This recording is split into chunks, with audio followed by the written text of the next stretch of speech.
Hair transplant ಅಂದ್ರೆ ಏನು, pain ಎಷ್ಟಿರುತ್ತೆ, ಇದು long term solution, results natural ಆಗಿರುತ್ತಾ? ನಾನು doctor Shruti, dermatologist at Omkar skin and aesthetic clinic. Hair transplant ಅನ್ನೋದು ಒಂದು ಸಿಂಪಲ್ ಮೆಡಿಕಲ್ ಪ್ರೊಸೀಜರ್. ನಿಮ್ಮ ತಲೆಯ ಹಿಂಭಾಗದ ಕೂದಲನ್ನು ತೆಗೆದು ಬಾರ್ಡ್ನೆಸ್ ಎಲ್ಲಿರುತ್ತೋ ಅಲ್ಲಿ ಇಂಪ್ಲಾಂಟ್ ಮಾಡುತ್ತೇವೆ. ಇದರಲ್ಲಿ 2 ಟೆಕ್ನಿಕ್, FUE ಮತ್ತೆ FUE.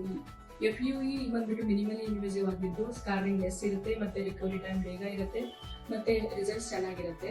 ಸೊ FUE ತುಂಬಾ ಪ್ರಿಫರ್ ಮಾಡ್ತೀವಿ. ಸ್ಟೆಪ್ 3 ಬಂದ್ಬಿಟ್ಟು ಕನ್ಸಲ್ಟೇಷನ್. ನೀವು ಕನ್ಸಲ್ಟೇಷನ್ ಬಂದಾಗ ನಿಮ್ಮ ತಲೆ ಕೂದಲಿನ ಬೆಳವಣಿಗೆ ಮತ್ತು ತಲೆ ಎಕ್ಸಾಮಿನೇಷನ್ ಮಾಡಿಬಿಟ್ಟು ನಾವು ನಿಮ್ಮ ಮುಖಕ್ಕೆ ಅನುಗುಣವಾಗಿ ಹೇರ್ ಲೈನ್ ಡಿಸೈನ್ ಮಾಡ್ತೀವಿ.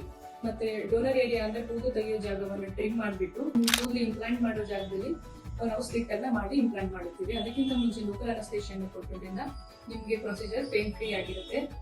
ಡೋನರ್ ಏರಿಯಿಂದ ಹೇರ್ ನ ತೆಗೆದ್ಬಿಟ್ಟು ಸ್ಲಿಟ್ ಮಾಡಿರೋ ಜಾಗದ ಅಂದ್ರೆ ರೆಸಿಪಿಯೆಂಟ್ ಏರಿಯಾದಲ್ಲಿ ಹೇರ್ ಅನ್ನ ಕಸಿ ಮಾಡುತ್ತೀವಿ. ಪ್ರೊಸೀಜರ್ ಆದ ದಿನಾನೇ ನೀವು ಮನೆಗೆ ಹೋಗ್ಬೋದು. ಪ್ರೊಸೀಜರ್ ಅದಕ್ಕೆ ಇದನ್ನ ಡೇ ಕೇರ್ ಪ್ರೊಸೀಜರ್ ಅಂತ ಹೇಳ್ತೀವಿ.